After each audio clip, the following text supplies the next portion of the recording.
Have you ever told yourself, I'll start on Monday? Or maybe, I'll do it when the new year begins. We've all been there, waiting for that perfect, magical moment to start something important.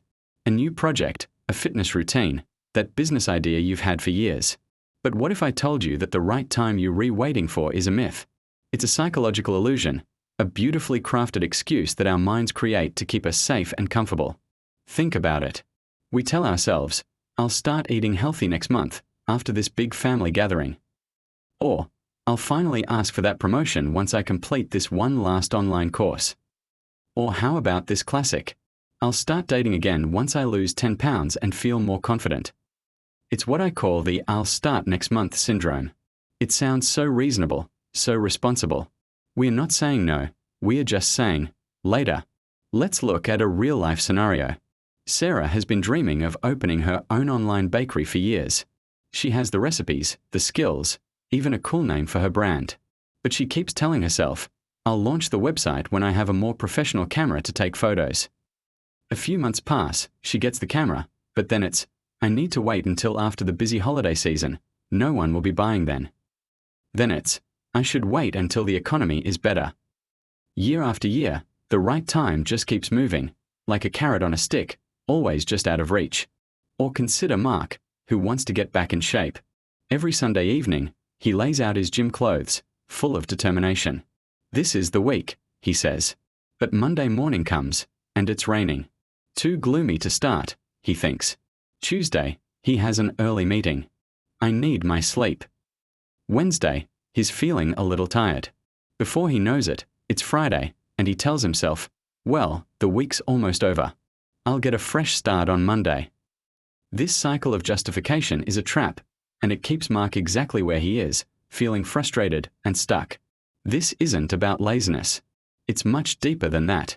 This pattern of procrastination is rooted in some very human, very powerful psychological forces. The first one is a deep-seated fear of failure. When we say, I'll start later, what we are really saying is, I'm afraid to start now and fail. If you never launch the bakery, you can never get a bad review.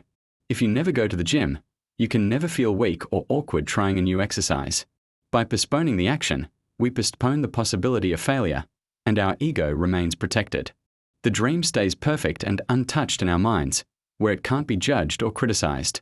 The second reason is perfectionism. We have this grand vision in our heads of how things are supposed to go. Sarah envisions a flawless website with magazine-quality photos from day one. Mark imagines himself effortlessly lifting heavy weights. When the reality of starting small and messy doesn't match our perfect vision, we retreat. We tell ourselves we need more preparation, more resources, more time. Perfectionism becomes the ultimate excuse, disguised as a high standard. It whispers, don't start until you can do it perfectly. But the truth is, nothing starts perfectly. Ever. So, what's the real harm in waiting? It feels safe, right? The problem is that while we are waiting, life isn't. The cost of waiting is immense, and it comes in the form of missed opportunities and compounding regret. That job you didn't apply for. Someone else got it, and they're now 3 years into a career path you're still dreaming about. The fitness journey you didn't start? The health benefits you could have been enjoying for years have been lost. Think of it like investing. The best time to invest was yesterday. The second best time is today. The longer you wait, the more compounding growth you miss out on. Opportunities work the same way. They have a shelf life.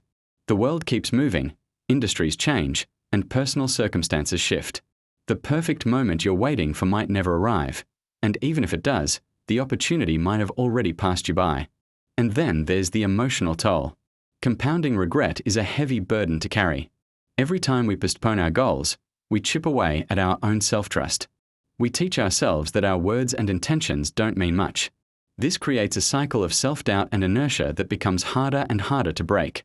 The feeling of being stuck isn't just a lack of progress. It's the weight of all the what ifs and should-haves piling up. The danger isn't just that you won't achieve your goal. It's that you'll become a person who is defined by inaction and regret. So how do we break free from this paralyzing cycle? How do we defeat the myth of the right time and actually start making progress? It's not about finding a sudden burst of motivation or waiting for a sign from the universe. It's about taking small, deliberate, and practical actions, starting right now. First, you need to break it down. A goal like start a business is terrifyingly huge. It's so big, you don't even know where to begin. So you don't. Instead, break it down into the smallest possible step. What is one tiny thing you can do in the next 15 minutes? For Sarah, the baker, it's not launch the website. It's draft one email to a potential web designer. Or even smaller, Google how to take good food photos with a smartphone. For Mark, it's not get a six-pack. It's put on your running shoes and walk around the block for 10 minutes. The goal isn't to complete the journey in one day. It's to simply take the first step. Second, set ridiculously realistic goals. We often set ourselves up for failure by aiming for the moon on day one. If you haven't worked out in 5 years, don't plan to go to the gym for 2 hours every day. That's a recipe for burnout and disappointment. Instead, commit to something so easy you can't say no. I will do 5 push-ups every morning. That's it. Can you do that? Of course, you can. The power isn't in the 5 push-ups. It's in the act of showing up for yourself, day after day. It's about building a chain of consistency. Once the habit is formed, you can gradually increase the intensity. Third, and this is the most important one, you must embrace imperfection. The first draft of your novel will be messy. Your first workout will be clumsy. Your first sales pitch will probably be awkward. So what? Every expert was once a beginner. Every masterpiece started as a rough sketch.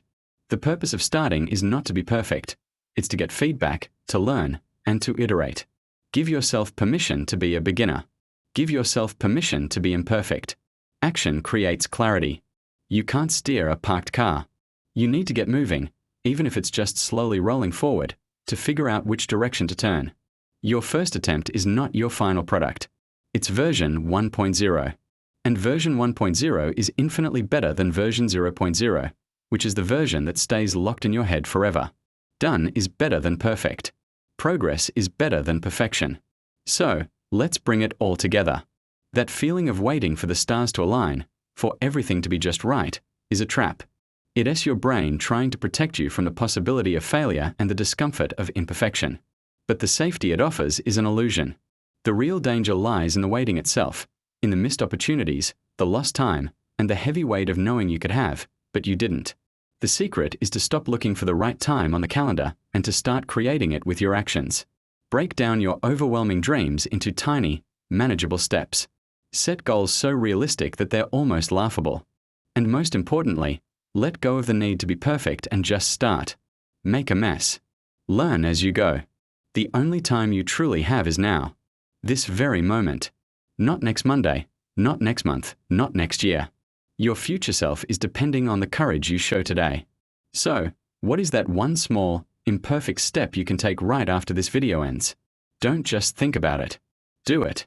Because the only right time to start building the life you want is, and always will be, right now. Thanks for watching. If this resonated with you, give it a like and subscribe for more content on taking action and building a life you love. See you next time.